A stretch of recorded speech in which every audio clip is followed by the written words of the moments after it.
सब्र का फल की बात तो आपने काफी टाइम सुनी होगी। क्या आपको इसका सही मायने में कुछ निर्णय या निष्कर्ष पता लगा है कि हम हमेशा यही क्यों बोलते हैं कि सब्र का फल मीठा होता है? सो दोस्तों, आज एक इंस्पायरिंग स्टोरी आपके साथ शेयर करने जा रहा हूं। ये बात बहुत साल पुरानी है। इसमें राजा महाराजा थे। आपको इस कहानी का थोड़ा सा ब्रीफ दे रहा हूं। इसमें राजा महाराजाओं की बात है, समुद्र पहाड़ों की बात है। सो दोस्तों, आइए कुछ आपको आज नया सुनाते हैं। इस वीडियो को ध्यान से सुनना, आपको पता लग जाएगा कि सब्र का फल मीठा एक्चुअली क्यों होता है। सो दोस्तों, एक ये कहानी है 1000 साल पुरानी, जिसमें एक 20 से 22 वर्ष का व्यक्ति बहुत ही ज़्यादा मेहनती होता है और सबके लिए बहुत अच्छी सोच रखता है। किसी के लिए अपने मन में छल कपट कुछ नहीं रखता, लेकिन उसके साथ हमेशा बुरा होता है और वो बहुत ही ज़्यादा परेशान रहता है इस चीज़ से। वो एक पहाड़ की खान में एक राजा के पास काम करता है, जहाँ पे उसको बहुत ही सिर्फ खाने तक की कमाई मिलती है, और जिसमें वो एक समय बहुत ज़्यादा बीमार हो जाता है तो राजा उसको काम से निकाल देता है। और अगले दिन ये सोच करके बहुत परेशान होता है कि मैं हमेशा हर किसी के लिए अच्छा सोचता हूँ, उसके बावजूद भी मेरे साथ ऐसा क्यों हो रहा है। तो चलते चलते उसको एक वृद्ध मिलता है और वो इस सारी परेशानी उसके साथ शेयर करता है। तो वो उसको यही बोलते हैं कि बेटा, आप एक काम कीजिए, आप भगवान बौद्ध से जाके मिलिए। तो वो बोलते हैं ये कहाँ मिलेंगे भगवान? तो वो उनको पता बताते हैं और वो उस तरफ निकलने की कोशिश करता है और वो सब चीज़ प्लान कर लेता है कि चलो भगवान से ही जाके पूछते हैं कि ये मेरे साथ क्यों होता है। तो वो अपनी जर्नी स्टार्ट करता है और चलते चलते बहुत दूर निकल जाता है और रात का समय होने लग जाता है।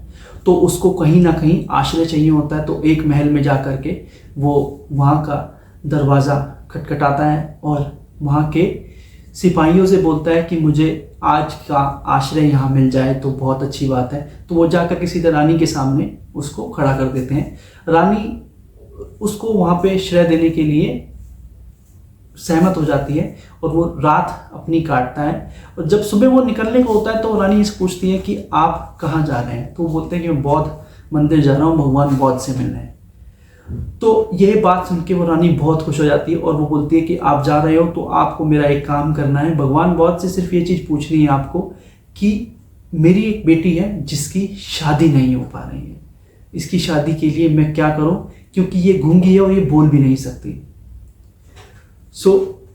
ये बात सुन के वो इस प्रश्न को लेने के लिए तैयार हो जाता है और आगे बढ़ता है। आगे चलता चला जाता है, तब जाके उसको एक मैजिशियन मिलता है और वो सेम क्वेश्चन या सेम प्रश्न उनसे पूछता है कि भाई आप कहाँ जा रहे हो? तो वो उनको यही बताता है कि मैं भगवान बौद्ध से मिलने जा रहा हूँ इस मंदिर में।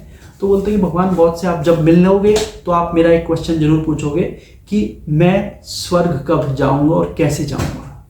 इस बात पे वो सहमत हो जाता है। फिर आगे बढ़ता है, चलते चले जाता है। उसके बाद एक बहुत विशाल समुद्र उसके सामने आ जाता है। अब दुविधा ये होती है कि समुद्र को पार कैसे किया जाए, क्योंकि बहुत बारिश हो रही होती है, वहाँ पे नाव नौका कुछ भी नहीं होती है। इसके बाद वहाँ पे एक कछुआ उसको मिलता है जो कि बहुत विशाल कछुआ होता है, और उस कछुआ से वो एक विनती करता है कि मुझे समुद्र पार करवा दो, क्योंकि मुझे भगवान बौद्ध से मिलने जाना है। वो अपनी पूरी स्टोरी उसको समझाता है। तो कछुआ एक शर्त रखता है कि मैं आपको समुद्र तो पार करा दूंगा, लेकिन मैं इस पूरे समुद्र का ड्रैगन कैसे बनूंगा। तो वो इस बात पे भी सहमत हो जाता है और आगे बढ़ जाता है। अब समय आ जाता है भगवान बौद्ध से उसके मिलने का। भगवान बौद्ध ने पहले ही बोल दिया था कि सिर्फ मेरे पास आप 3 प्रश्न ले सकते हैं, इसके अलावा कुछ और नहीं पूछ सकते। तो वो लड़का ये मन में सोचता है कि यार 3 लोगों से मैं मिला और तीनों क्वेश्चन उन्हीं के हैं और वो बहुत ही ज़्यादा ज़रूरी हैं। एक माँ है जिसकी बेटी गूंगी है और शादी नहीं हो रही। दूसरा क्वेश्चन ये होता है कि एक व्यक्ति जिसको स्वर्ग में जाना है लेकिन उसे स्वर्ग नहीं मिल रहा।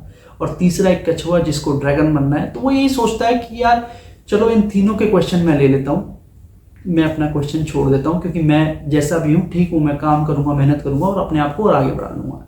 तो अब पहला क्वेश्चन सबसे पहले वो पूछता है कि आप भगवान जी मुझे बताइए कि मेरे पास एक कछुए ने मेरे से प्रश्न पूछा है कि मैं इस पूरे समुद्र का ड्रैगन कैसे बनूंगा। तो भगवान बहुत बोलते हैं कि उसको बोलिए अपना कवच उतार दे, और उसके बाद वो पूरे समुद्र का ड्रैगन बन जाता है। दूसरा क्वेश्चन पूछता है कि एक व्यक्ति स्वर्ग में जाना चाहता है तो वो कैसे जाएगा। तो उसके बाद वो बोलते हैं कि उसको बोलो कि वो अपनी छड़ी को फेंक दे या छड़ी छोड़ दे, वो स्वर्ग में चला जाएगा।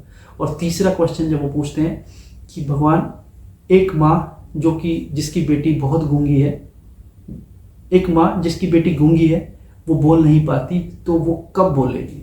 तो वो भगवान उसको उत्तर देते हैं कि उसको बोलो कि उसकी वो विवाह करवा देंगे, उसके बाद वो बोलने लग जाती है, उसके बाद वो बोलने लग जाएंगे।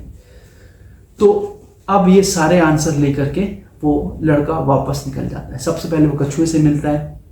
कछुए भाई, मैं तेरा आंसर लेके आया हूँ, तेरा उत्तर लेके आया हूँ कि अपना कवच निकाल दे और तू ड्रैगन बन जाएगा। तो वो सेम यही काम करता है। जैसे ही वो कवच निकालता है, वो मोतियां ही मोतियां उसके पास आ जाती है और वो बोलता है कि मैं इन मोतियों को कुछ नहीं करूँगा, मुझे तो ड्रैगन बना था, मैं बन गया हूँ, और ये मोती आप रख लो। अब उस लड़के के पास उस मोतियों के थ्रू पैसा ही पैसा आ जाता है। उसके बाद वो नेक्स्ट जब आदमी से मिलता है कि मैंने आपका प्रश्न का उत्तर ले लिया है, आप इस छड़ी को फेंक दीजिए, आप स्वर्ग में चले जाएंगे। तो बोलता है कि छड़ी मैं फेंक देता हूँ, ये आप रखो, मुझे इस छड़ी का कुछ नहीं चाहिए, मुझे स्वर्ग जाना है। तो वो छड़ी भी उस लड़के के पास आ जाती है। अब जब तीसरा क्वेश्चन उस माँ से वो मिलता है तो वो बोलता है कि माँ, मैंने आपके क्वेश्चन का आंसर ले लिया है, आप अपनी इस बेटी की शादी करवा दीजिए और वो बोलना लग जाएगी। तो वो बोलती है कि फिर देर किस बात की, लड़के तो मेरे सामने ही खड़ा है, चलो आप इससे शादी कर लो। जैसे वो शादी करती है तो लड़का, जो वो लड़की होती है, वो यही बोलती है कि आप तो वही थे ना जो यहाँ पे आकर के रुके थे। तो दोस्तों, आज की डेट में उस लड़के के पास मोतियों के थ्रू संपत्ति आ गई, छड़ी के थ्रू ताकत आ गई, और एक सुंदर सुशील उसकी वधू बन गई। तो ये तीनों चीज उसकी सब्र का फल, जो कि बहुत ही ज़्यादा मीठा है। तो दोस्तों, कहानी कैसी लगी, कैसे आपको ये मोटिवेट करी, प्लीज़ मुझे कमेंट सेक्शन में ज़रूर बताइएगा। और ऐसी ही कहानी और मोटिवेशनल वीडियोस के साथ फैक्ट्स वीडियो को देखने के लिए मेरे चैनल को सब्सक्राइब कीजिए, ताकि मैं ऐसे ही और वीडियो आपके सामने लेके आ सकूँ। Thank you.